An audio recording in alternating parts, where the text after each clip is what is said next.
A friend once read a quote to me, and the quote was E plus R equals O. Events are always going to happen in your life, obstacles, hardships, and painful experiences. But it's how you react to that event that determines the outcome. And we're going to be talking with someone today, Jennifer-Hendricks-Fogg, who recently authored the book Tiny Miracles, A Mother's Journey of Finding Faith Through Childhood Cancer. And it's pretty clear, just based on that subtitle, what the event in her and her family's life was. But it's more so her reaction and the reaction of her husband, Kevin, and her close family and friends that ultimately determined the outcome that was to happen. And whether you are facing a small challenge in your life, and you might already be thinking like, wow, like compared to that, my challenges are really small, but a challenge is a challenge. And if you think about the one word that will help you to overcome all challenges, it's exactly what Jennifer-Hendricks-Fogg expresses in her daily life, which is resilience, being able to bounce back from challenges and obstacles. And this conversation today is going to be a powerful conversation about a family's love, a mother's perseverance, and faith. So without further ado, let's talk to Jennifer-Hendricks-Fogg herself. And for those who don't know Jennifer, she is an independent benefits consultant with AFLAC and the founder and president of the Logan Strong Foundation, which provides support services to pediatric cancer patients and their families. She is also a Rotarian, and she serves on the board of EBA Center for Dance and Movement. She lives in Scotia, New York, with her husband, Kevin, and their son, Logan, who is their very own little miracle.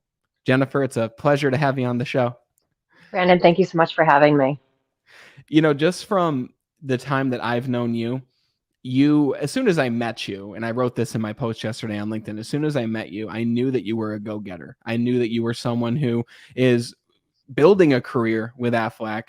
You also have the Logan Strong Foundation. You also are on the board for the Dance Center. And even reading your book and hearing about you being a bartender and working as a dance instructor while going through these trying times in your life just further enunciates wow, there's literally people out there who don't want to go to college and work at the same time. But here you are doing all these many different things all at once. But what I learned mostly from you after knowing you for a bit of time is how much of a giver you are and the community that you've built around yourself. Thank you. And you could have gone through this entire experience and just have gone through it and have been, happy with the result as you continue to move through this journey.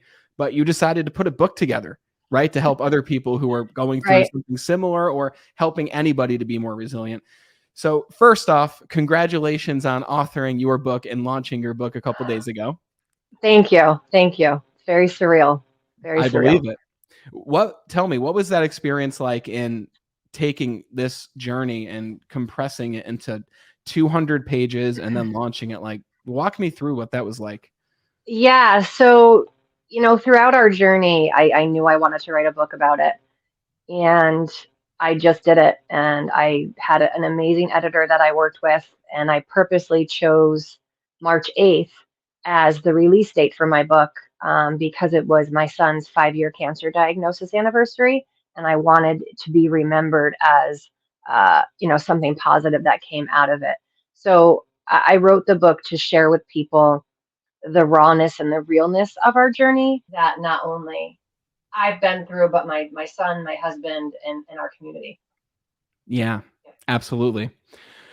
What inspired the title of Tiny Miracles?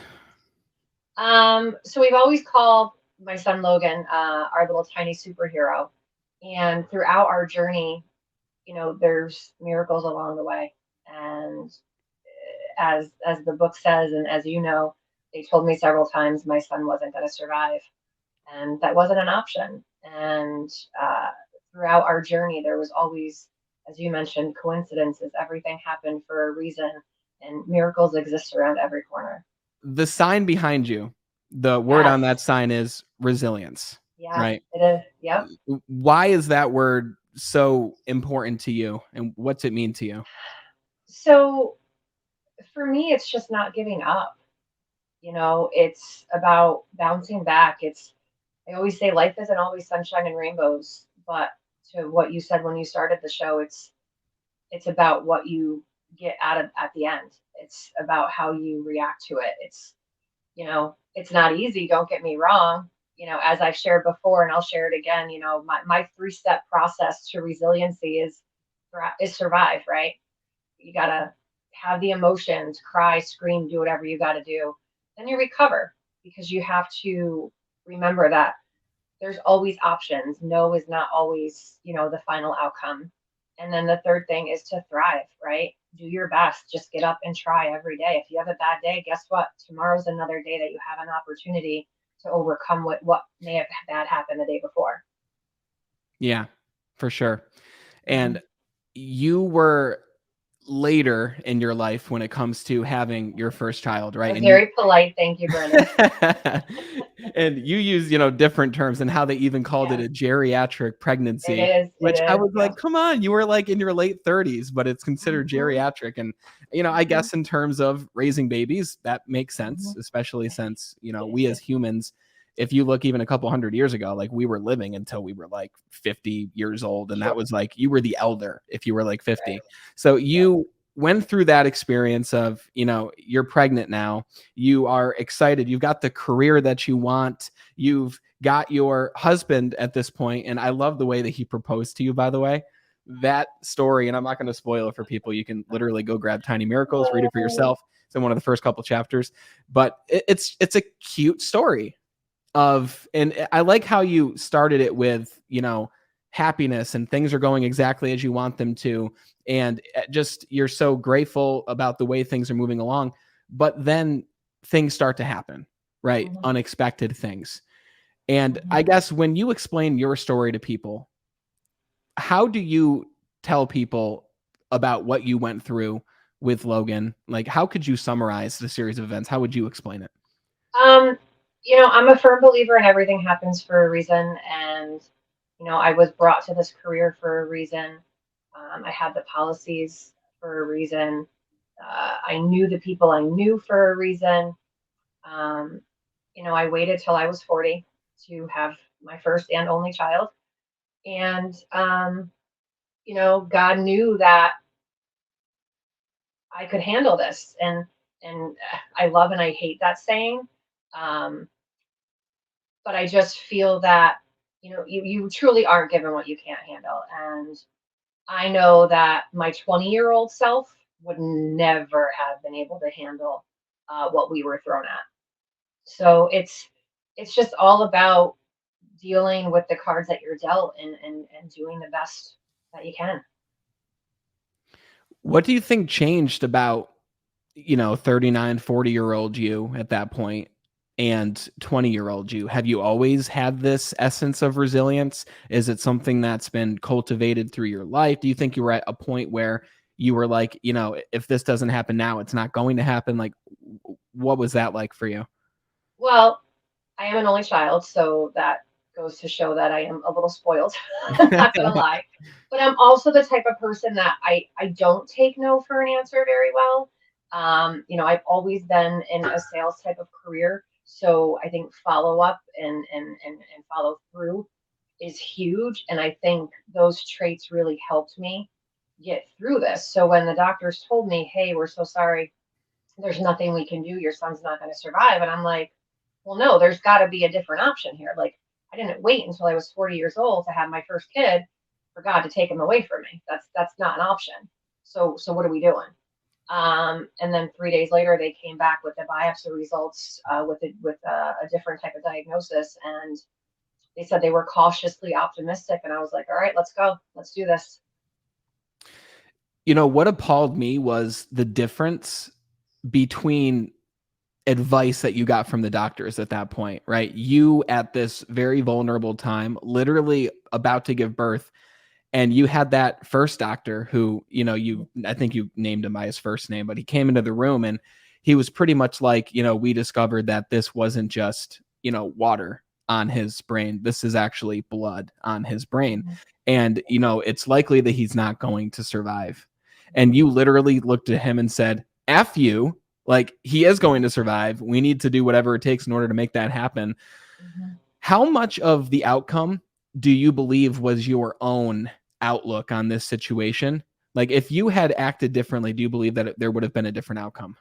100%. And his doctors even told us that. His doctors have even said to us that, because of who my husband and I are, that the reason that Logan is here today is because we had the faith and we believed that, he was here for a reason and that he would survive. And we fought. Kids don't know any different. They don't know any different. They know what you teach them. And, every night after Logan was diagnosed, even till today, we pray every night. I tell him how proud I am of him, that he's doing a great job. Keep fighting, buddy. You got this. And it's just who we are. And we had a great balance when it came to it also. Yeah. And when you look at that quote that I mentioned at the very beginning, the event, the reaction, and the outcome, everything that's laid out in this book is your reaction to times of hardship and adversity.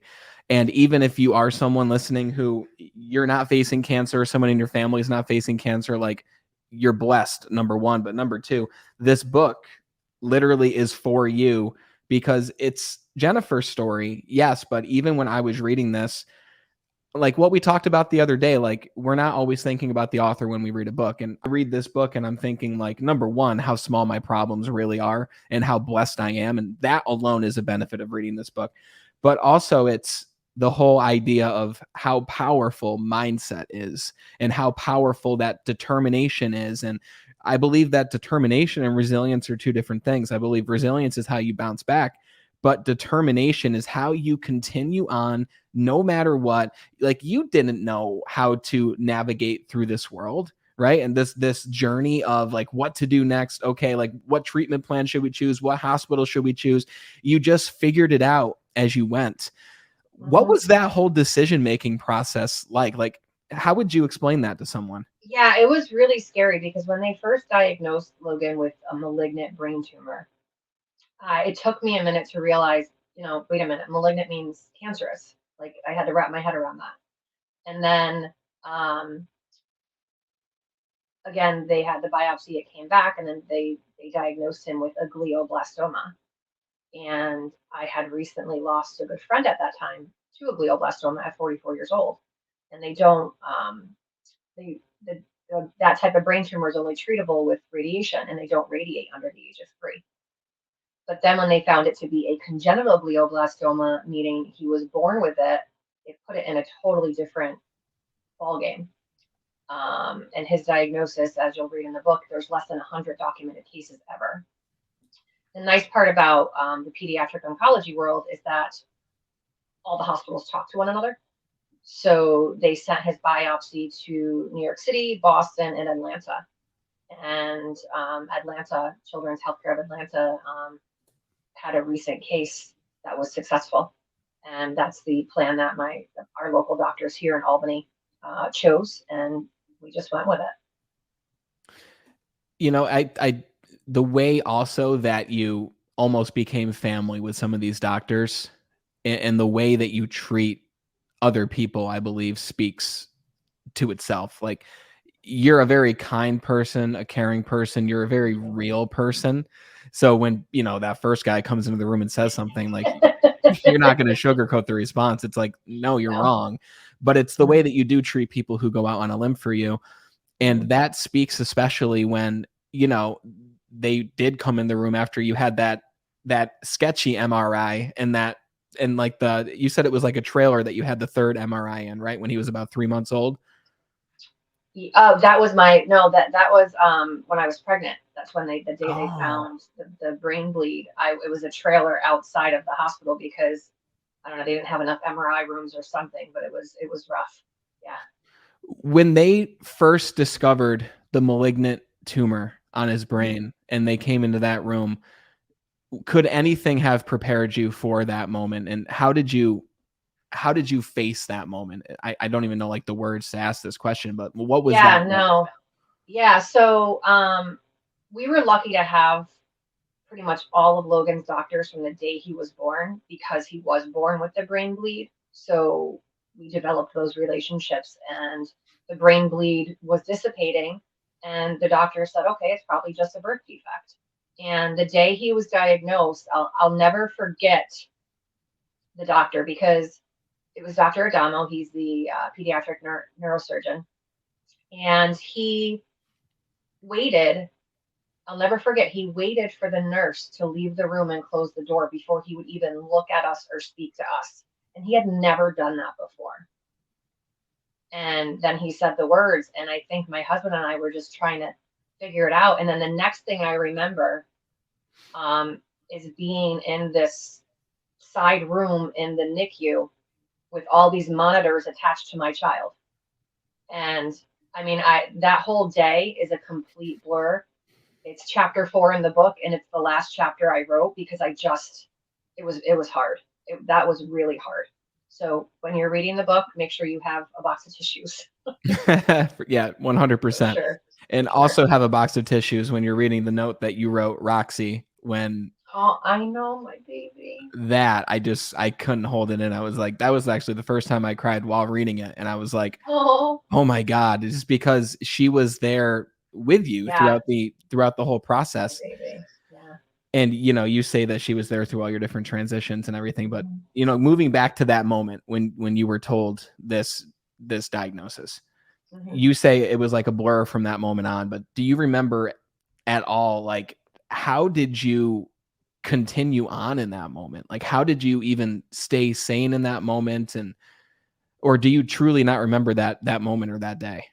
I guess I don't know. I mean, I can tell you what I think happened. I can't tell you necessarily that day, because really, it's a traumatic event. So your brain blocks it out. But, going back to where we are and where we were, I didn't wait till I was 40 to have my first kid for something, for him to be taken away. Like, it wasn't an option.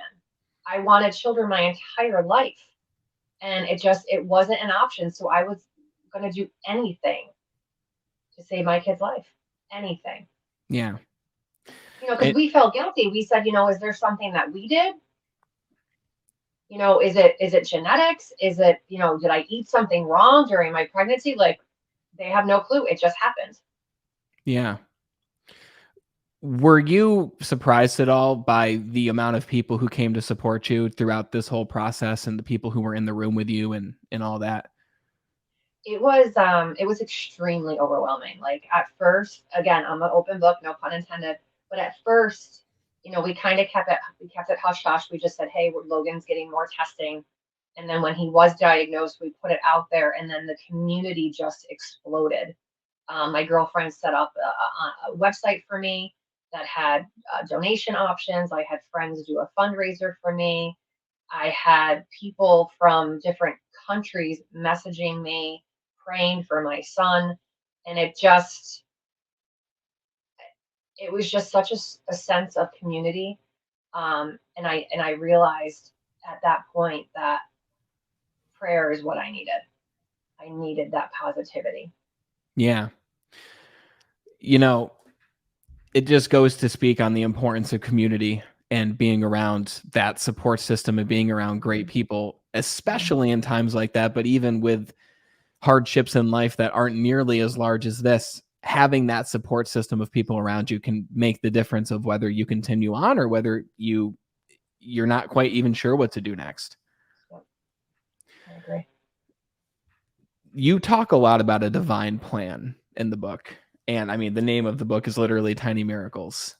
And that's the sign behind you, actually, that says resilience on it, was in itself divine intervention. Because again, I didn't plan it. I never think, like, I'm not constantly going through my day thinking of the word resilience. My wife, Bree, doesn't walk around saying resilience, but she actually went to a girls' night, and she was with like a couple of her friends, and they were doing like a make it yourself. They were having like a make it yourself sign party. And she wanted to make something for her office space at work. So she creates that sign, right? And that same day, Jennifer, the same day that I talked with you and you said, I'm going live for my book, I'm going to talk all about resilience. That's my word, is resilience, how to bounce back. We talked about the definition of the word even, right? Yeah. That same night, she gets home from the sign party. And she's like, look at what I made. And she turned it around and she showed me. And this moment, I remember where I was standing in the kitchen, everything. I was blown away. And like this air of divineness came over me. And I said, Bree, I said, stop it, Bree. And she's like, what? I'm like, this is surreal. And she's like, what are you talking about? I said, number one, the sign's awesome. I said, but I literally had a conversation with Jennifer about this exact word. And she's like, really? And I said, we were literally talking about this word, the definition of this word. And now you're bringing this sign into the room that literally has that word and the definition on it. We're about to go to her book launch. I was like, Bree, I need to buy that sign from you. And she's like, of course. She's like, I was going to put it in the office, but this sounds like a much cooler way to use it. Aww. But it just goes to speak of these things that are happening in our life that can't be explained. They happen for us. Sometimes they present us with challenges, but we grow from those challenges. Mm-hmm. Like, what would you say were some of the more divine moments through your journey that you can't explain them, but they were instrumental in the way that your journey unfolded? I think it starts 10 years ago. When I started my career with Aflac, when I became an independent benefits consultant with Aflac, it's a commission only position. I am selling supplemental insurance. It's not something I ever thought I would be doing. And I fell in love with my career and I enjoy helping people. And I remember when I got my first phone call from a policyholder that was diagnosed with cancer, and they're like, oh my gosh, you just saved my life. And that was the perception that person had because, it was helping with the financial hardships that they were going through. And when Logan was born, I added him to all of my policies, never thinking I would need to use my cancer plan on my 3.5-month-old child. In addition, Aflac sponsors Children's Healthcare of Atlanta. It's the Aflac Cancer and Blood Disorder Center. And I've been donating to that hospital for years prior to even being pregnant. I was donating to this hospital. And that hospital wrote the treatment plan that saved my son's life. Oh my God. So I'm getting choked up just saying that because I say it all the time, as much as our journey sucks and I wouldn't wish it on anybody, it was meant to happen to us. There are way too many coincidences in our journey that he chose us for a reason, period. Yeah. 1 billion%. You write that in one of the earlier chapters. And even in one of the chapters too, you were talking about when they first discovered the water on his brain, or what they thought was water.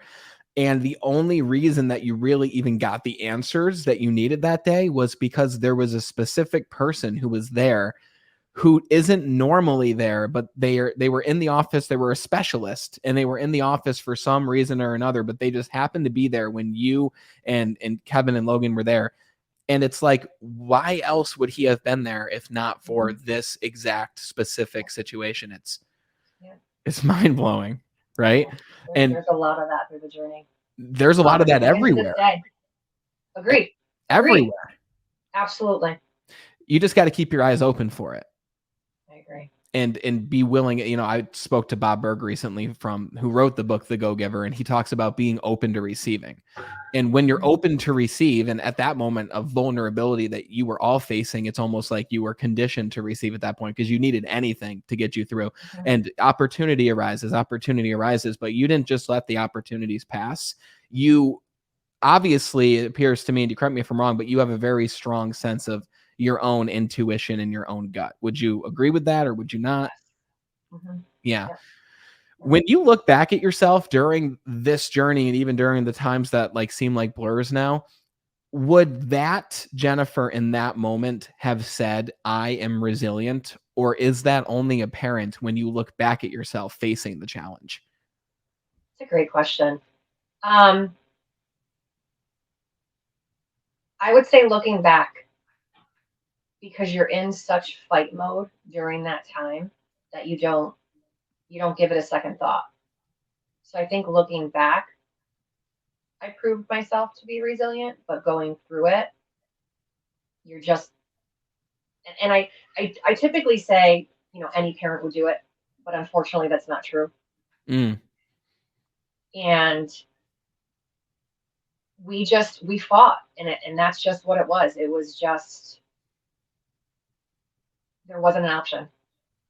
Yeah. In that moment, you were just, I think this journey made me resilient. because you wouldn't say that you were before. Not like this. No, Yeah. definitely not definitely not to the level I'm at now. No. Yeah. Or it's always been there and it just required the right circumstance to bring that out. So true. Because like you said, not every parent would do it. We'd like to It's think we sad. would, right? But Correct. again, you said it's like he chose both of you for a reason, which Mm-hmm. is again another miracle in itself. Mm-hmm. Now, let's talk about life now. And you still face challenges every single day, right? Like I met Logan the other day and Mm-hmm. he's a ball of joy, just running around everywhere, talking to everybody. Like Yes. he was super cool to meet. Like awesome. It was just a really cool experience to finally get to meet him and finally get to meet you in person because I never met you I until that know, that day, was great. which was cool. Thank you Like, for coming. yeah, thanks for the invite. The challenges you face now, is resilience the same now as it was through this, like through the heart of the journey, or how do you remain resilient today? So to be perfectly honest, it's harder now than it was living in the hospital going through cancer. And it's, I tell people all the time, give me cancer, give me chemo, give me hospital stays over, the flu or a cold or, some of the normal things, because I don't know what normal is.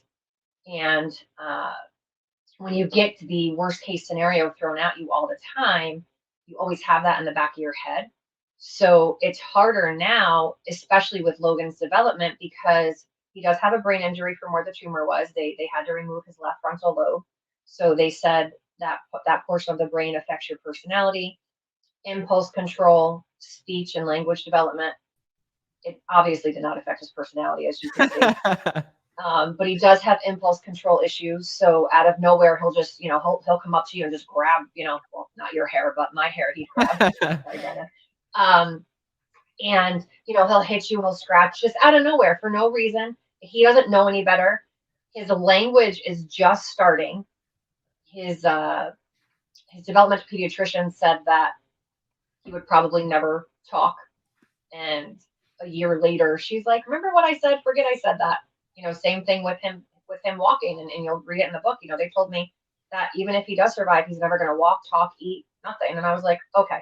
So getting through cancer is one thing, but now we have all these after effects because of the cancer. So when I tell you childhood cancer changed my life, it changed my life forever. Even children that maybe don't have developmental disabilities after cancer, there's still ailments that happen from all these harsh chemicals that are getting pumped into their bodies. Yeah. So how do you do it? Like, how are you a mother? Like, okay, so let's assume that there weren't all these different development things that you're working through with Logan, working to help him grow into, a child and a young adult and everything afterwards. How do you do that while building a career, while running a foundation, while being on the board for dance and movement? It blows my mind how much you're able to do and get done when you could easily just say, I have a special needs child and I'm putting all of my time and focus into that. I don't have time for anything else. How do you manage all of these different hats and roles that you play in your life? I'm the type of person that the more I have to do, the busier I am, the more I get done. And I also believe that I want Logan to see my drive and determination, and I want him to have the same, and he does. And I just think it's important too. going back to what I said before, you have to take care of yourself first. So if you're not happy with what you're doing or what's going on in your world, you can't help somebody else. You can't be there for your family. You can't be there for your child. You know, you and I have had this conversations many a time. The one thing I would never give up is my 1 hour morning routine. I get up an hour before the boys. That's my time. And if I'm not taking care of me, then I don't have it in me. But I also have to give my husband a lot of credit because he's a great support for me. I'll have my days and my moments and I'll just completely break down and he'll just pick me back up and he's like, I got this. What do you need? Let me help. So it's going back to that community support too, you know, just having those people in your corner. So it's definitely a lot. It's hard, I'm not gonna lie, but it's also just who I am. And you would have every reason not to do all those other things that you're doing. Like every reason in the world. No one would ever blame you. Like you'd still be a superwoman if you Mhm. only took care of Logan and your family Thank you. and you did that. But you choose to do all these other things because they help you to grow and develop, and they're what you need. But again, it's like it's almost like, and again, we've never talked about religion, what you believe, spirituality, but it's almost like you were chosen to undertake this mission, to write this book, to start the foundation, because I can't imagine somebody else doing all of this. But it's like you were handed the torch with all the responsibilities to do that. But I mean, look at what you've already done. I mean, number one, Logan's here. Number two, he's growing, he's running around, he's talking a lot. Like I was there, which again was awesome to see him. You're doing all these things. And I guess another question I have for you is, why did you write the book now? And why now versus 3 years from now, 5 years from now? Why now at this point in your journey? Was it time? My entire life I wanted to write a book. I just never knew about what.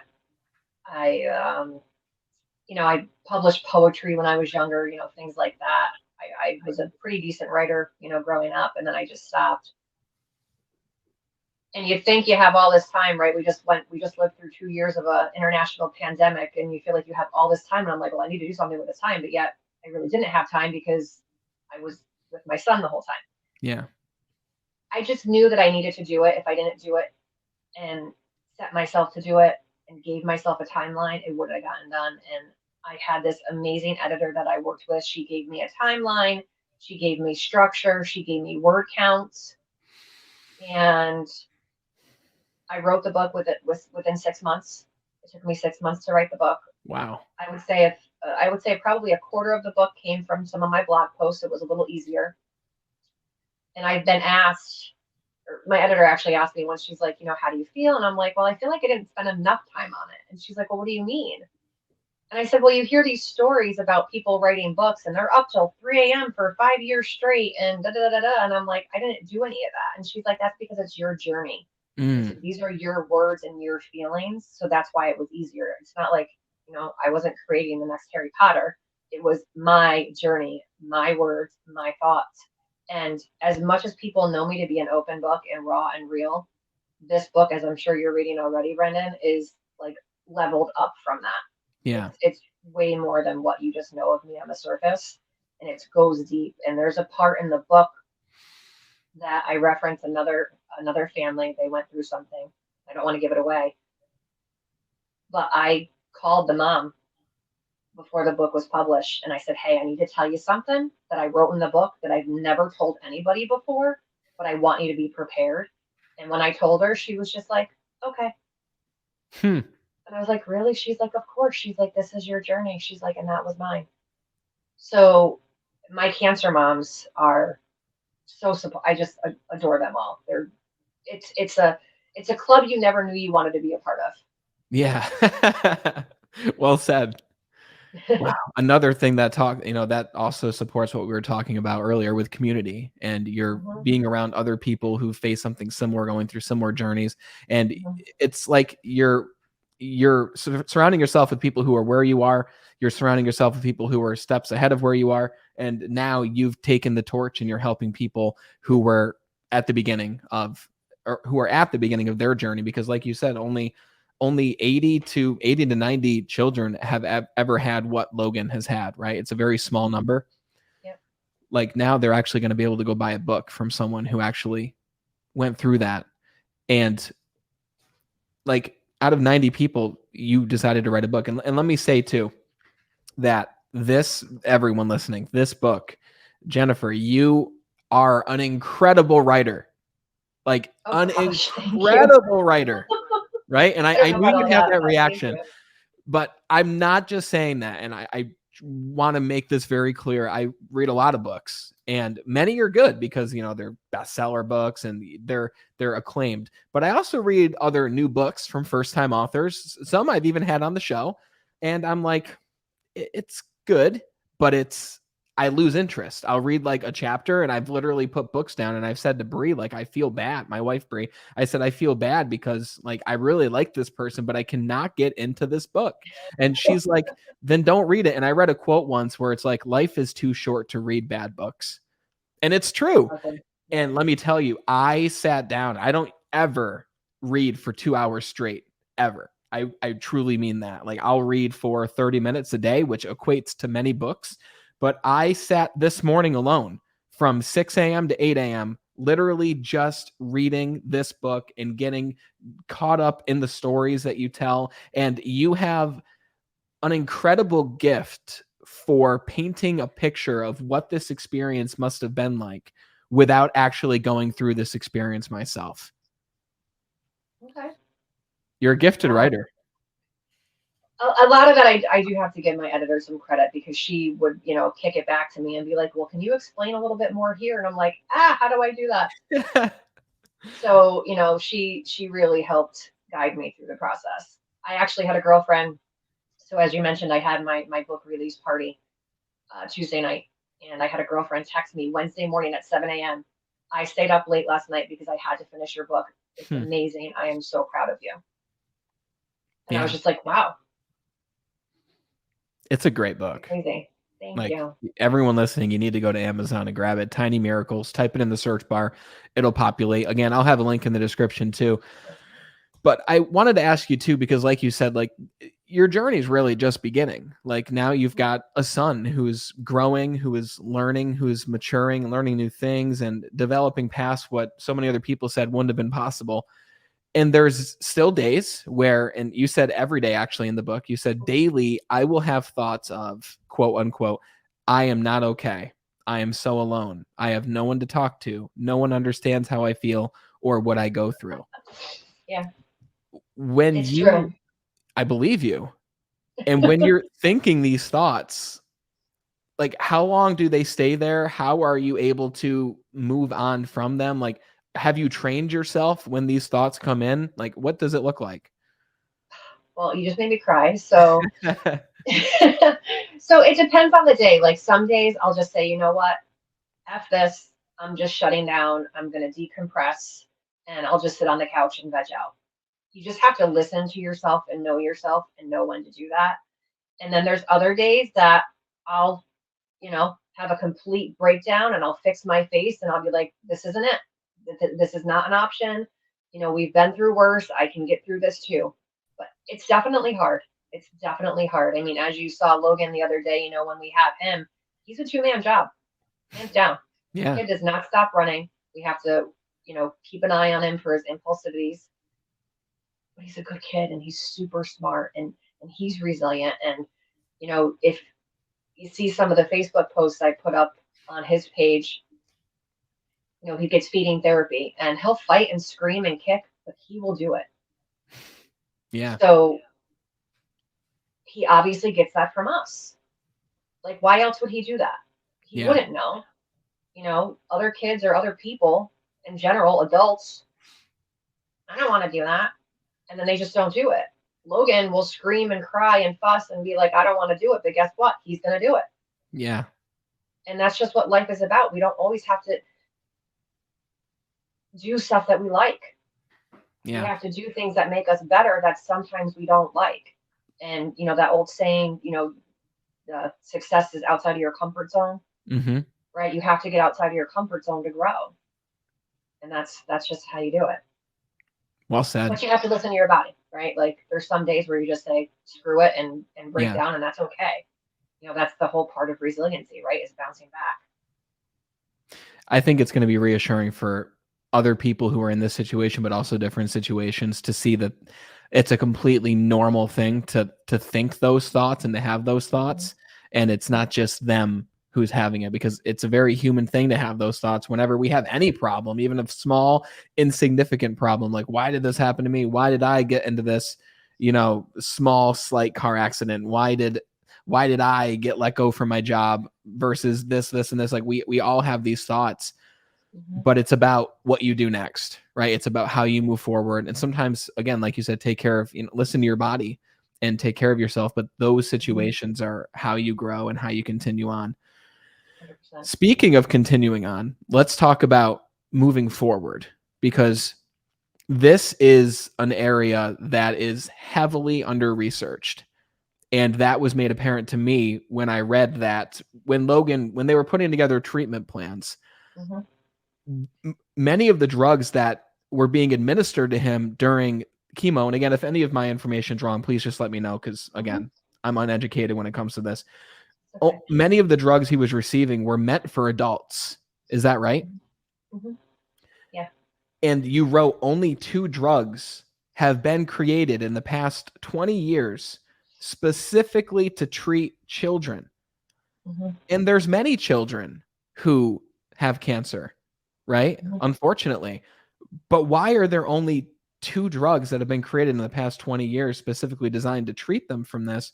Why is there a lack of research? Like, throughout the writing of this book and throughout your work with the foundation, I mean, it's a big question to ask, why is this the case? Because, I mean, I guess we don't really know, but maybe you have more insights than I do. Like, why is it so under-researched? I don't know. I don't know. And my thought on it, and not just because of Logan going through what he went through, is that, why are we not spending more dollars? Less than 4% of federal funding goes to childhood cancer research. Why are we not spending more dollars on this?